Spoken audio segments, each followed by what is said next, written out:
Shalom, shalom, bien-aimés. Nous continuons avec notre sujet Melchisedec. Parce que c'est un sujet qu'il faut développer et connaître, surtout appliquer et assimiler. Nous allons avoir quelques sous-thèmes.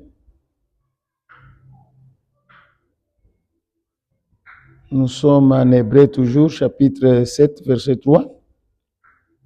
Melchisedec, sacrificateur du Dieu très haut, qui est sans père, sans mère, sans généalogie, qui n'a ni commencement de jour, ni fin de vie, mais qui est rendu semblable au Fils de Dieu. C'est Melchisedec demeure sacrificateur à perpétuité. Vous comprenez notre sous-thème? Il demeure sacrificateur à perpétuité. Comme l'ordre porte le nom de Melchisedec, l'ordre aussi est à perpétuité. Il ne faut pas se demander si à notre génération, cet ordre peut subsister encore ou à la génération future. La Bible est très claire. C'est un ordre à perpétuité, comme le nom de son sacrificateur est à perpétuité. Ça, c'est le premier point. Le deuxième point que nous allons développer est sur sans généalogie, sans père, sans mère, sans jour, ni fin de vie, mais qui est rendu semblable au Fils de Dieu. Le Fils de Dieu, comme nous connaissons, c'est Jésus-Christ. C'est un qualificatif qu'on donne à Jésus-Christ. Or, ce qui est en rapport avec Jésus-Christ nous intéresse, nous concerne. Car la Bible confirme, nous sommes héritiers et co-héritiers avec Christ. Donc, comme Melchisedec et comme le Fils de Dieu, donc l'ordre de Melchisedec nous concerne. Maintenant, il faut aller auprès de ceux qui savent, les initiés, pour vous faire entrer dans l'ordre de Melchisedec. Nous ici, nous avons comme grand maître, comme Rabbi Jésus-Christ.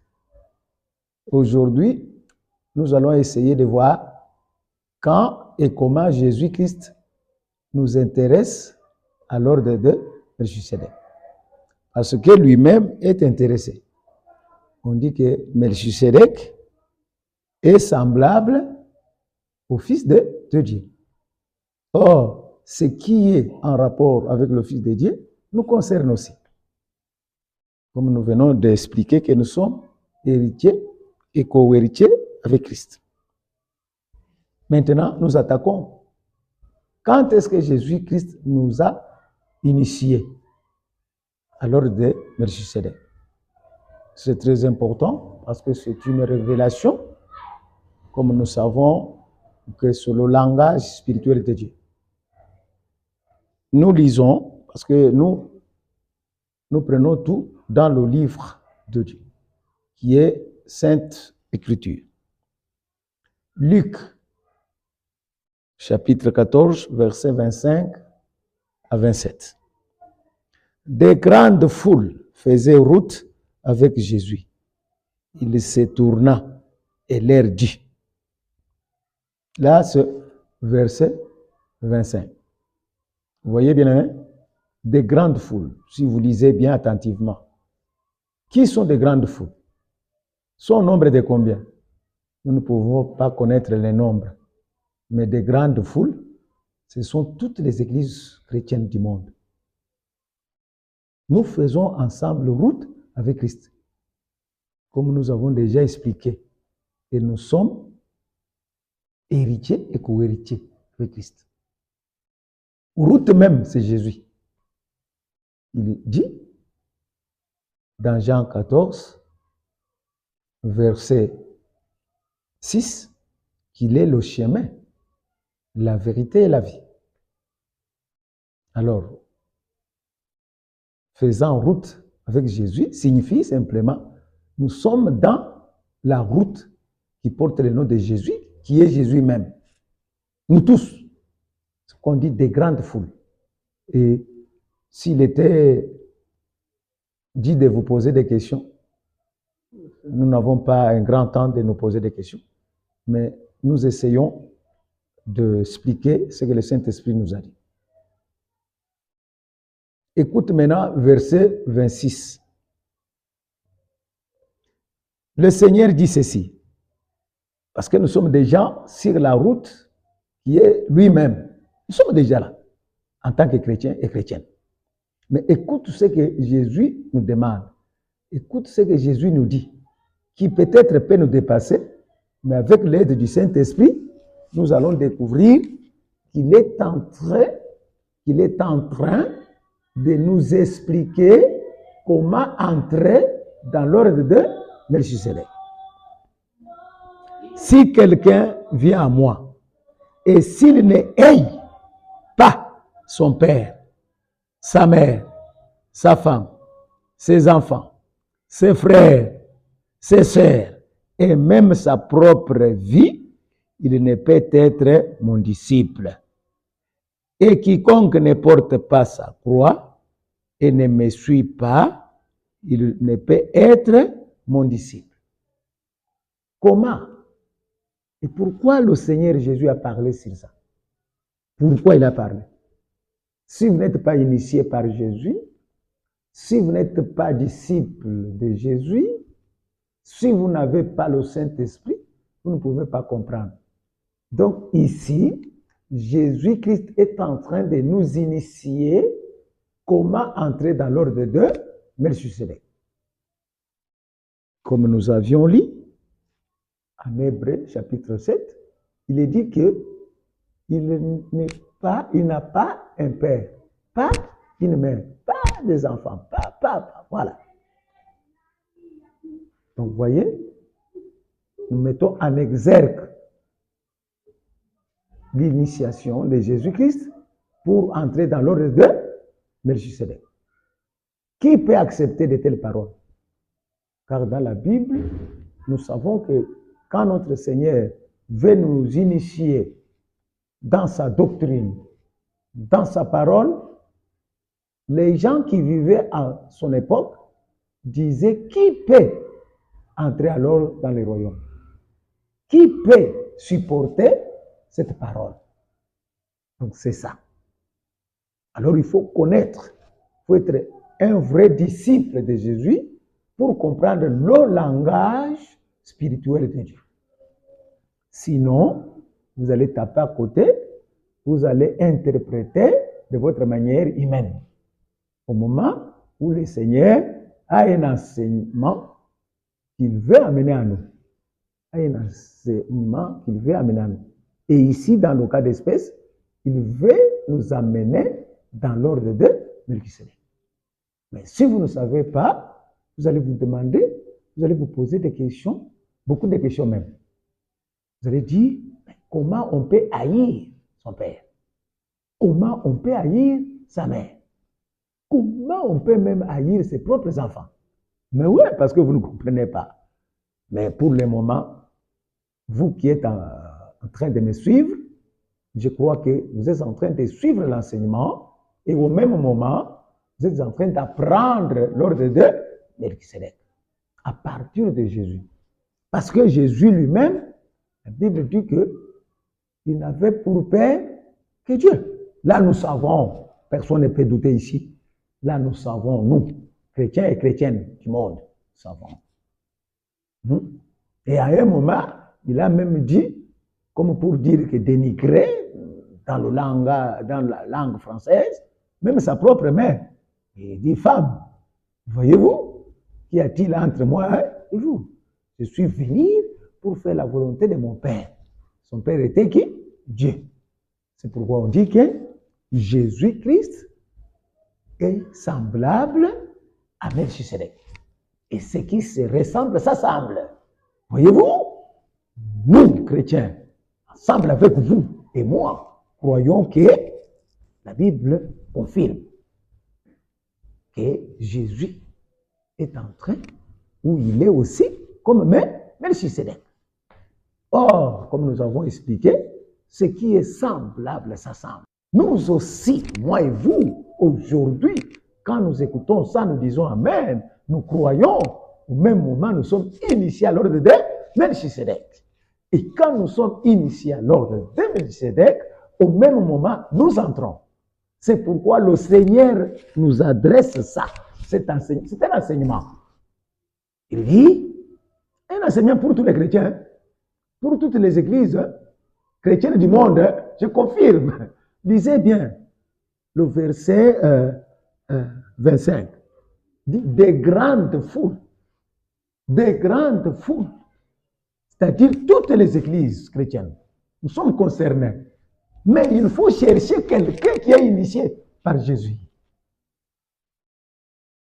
Quelqu'un qui a l'enseignement de Jésus, parce que Jésus-Christ se révèle. Il s'est révélé à Saoul Paul. Jésus-Christ se révèle par son enseignement. Si vous voyez son enseignement, et il entre directement en vous. Il entre en vous et vous devenez chrétien. Si Jésus n'est pas en vous, vous n'êtes pas chrétien. Et vous n'allez pas comprendre son langage. Son langage peut vous dépasser. Son langage peut à un moment vous séduire. Or que c'est un langage pour les chrétiens. Entre parenthèses, nous pouvons parler comme les païens, pour les initiés. Galates, chapitre 1er, verset 10 à 12. Maintenant, est-ce la faveur des hommes que je désire ou celle de Dieu? Est-ce que je cherche à plaire aux hommes? Si je plaisais encore aux hommes, je ne serais pas serviteur de Christ. Voyez-vous? Je vous déclare, frères, que l'évangile qui a été annoncé par moi n'est pas de l'homme. Car je ne l'ai ni reçu, ni appris d'un homme, mais par une révélation de Jésus-Christ. Vous voyez, Jésus-Christ nous révèle des choses. Peut-être que nous ne savons pas. C'est pourquoi, comme ici, nous sommes en train de comprendre qu'il dit, il faut haïr même ses parents. Pas seulement ses parents, là c'est facile. Hein? Il y a d'autres sectes qui haïssent déjà leurs propres parents. Ça existe, nous connaissons, nous vivons les cas. Mais ce qui est très grave, et que Paul dit, ou Jésus-Christ dit, il faut haïr même sa propre vie. C'est ce qui est très grave. Est-ce que toi tu peux, ou moi, je peux haïr ma propre vie? Comment? Voyez-vous? Tout ça, c'est pour nous faire entrer dans l'ordre de Melchisedec. C'est ce que nous sommes en train de parler avec mon caméraman que vous ne voyez pas, mais que moi je suis en train de voir. Nous venons de discuter sur l'intelligence artificielle. Donc c'est ça. Alors je crois que même lui, il est d'accord avec Paul. Parce que c'est Dieu qui va nous contrôler. Alors, il faut maintenant faire fi à l'homme pour plaire à Dieu. Donc c'est ça. Alors là, il faut entrer dans l'ordre de Melchisedec. C'est là où s'applique la justice et la paix. De l'ordre de Melchisedec, c'est là. Quand nous voulons plaire à Dieu, alors à ce moment-là, nous devenons sacrificateurs de l'Éternel. Et pas sacrificateurs des hommes. Voyez-vous? C'est pourquoi nous sommes en train d'étudier l'ordre de Melchisédek. Et nous nous approchons à l'ordre de Melchisédek à travers Jésus-Christ. Or, Jésus-Christ s'apprend, la Bible déclare comme ça. Et ici, Paul déclare que Jésus-Christ est une révélation et c'est Jésus-Christ qui nous révèle. Et parmi les révélations de Jésus-Christ, il nous révèle l'ordre de Melchisédek. Parce que lui-même est prototype. Lui-même est l'exemple exact de l'ordre de Melchisédek. C'est lui-même qui nous approche dans l'ordre de Melchisédek. Sans Jésus-Christ, nous ne pouvons pas croire à l'ordre de Melchisédek. Même si nous croyons, nous n'allons pas mettre en application l'ordre de Melchisédek. Mais avec Jésus, c'est faisable. Voilà ce que nous avons voulu, bien-aimés, parler sur l'ordre de Melchisédek. Et nous revenons encore. Galates, parce que nous devons beaucoup lire, parce que c'est ce qui nous éclaire. Nous tous chrétiens, nous savons ça. Que ce sont les saintes écritures qui sont pour nous la lumière qui nous éclaire. Galates, chapitre 6, verset 14. Pour ce qui me concerne, loin de moi la pensée de me glorifier d'autre chose que de la croix de notre Seigneur Jésus-Christ, par qui le monde est crucifié pour moi, comme je le suis pour le monde. Donc, or, nous connaissons que la prédication de la croix est une folie pour les autres. Mais pour nous, c'est une force de Dieu, en Jésus-Christ. Qu'est-ce que nous voulons dire ici? En ayant la croix, nous avons l'ordre de Melchisédek en nous. Pour crucifier le monde, les passions du monde, la pensée du monde. Le monde englobe tout, hein? Toutes les relations humaines, toutes les relations avec les charnels, toutes les relations avec. C'est pourquoi on dit que nous devons avoir besoin de la croix du Seigneur pour crucifier. Loin de se glorifier dans un domaine ou dans un autre domaine, nous chrétiens, nous nous glorifions dans le Seigneur, symbolisé par la croix. Et donc, avec la croix, on peut facilement tout crucifier. On peut croire à haïr d'autres choses dans d'autres domaines pour rester et pour gagner seulement Christ en nous. C'est ça, bien-aimé. Je sais que c'est difficile, mais avec l'aide du Saint-Esprit, c'est facile de comprendre. Parce que ici, c'est d'abord comprendre pour appliquer après. C'est ce que Christ dit, d'abord la foi. Si nous avons la foi, tout est possible avec la foi. Donc c'est ça, bien-aimé. Nous avons voulu partager avec vous, qui nous écoutez, qui nous regardez, à la grâce du Seigneur, cet ordre. C'est un ordre supérieur. C'est un ordre qui vient de Dieu. Et comme nous avons déjà débuté à parler sur ça, d'abord, ça donne la justice. Jésus-Christ nous dit, cherchez premièrement le royaume de Dieu et sa justice. Et le reste sera donné par sur quoi? Donc, pour avoir la justice de Dieu, et la justice de Dieu, peut contribuer à la paix. Sans la justice de Dieu, il n'y a pas la paix. C'est pourquoi nous parlons sur l'ordre de Melchisédek.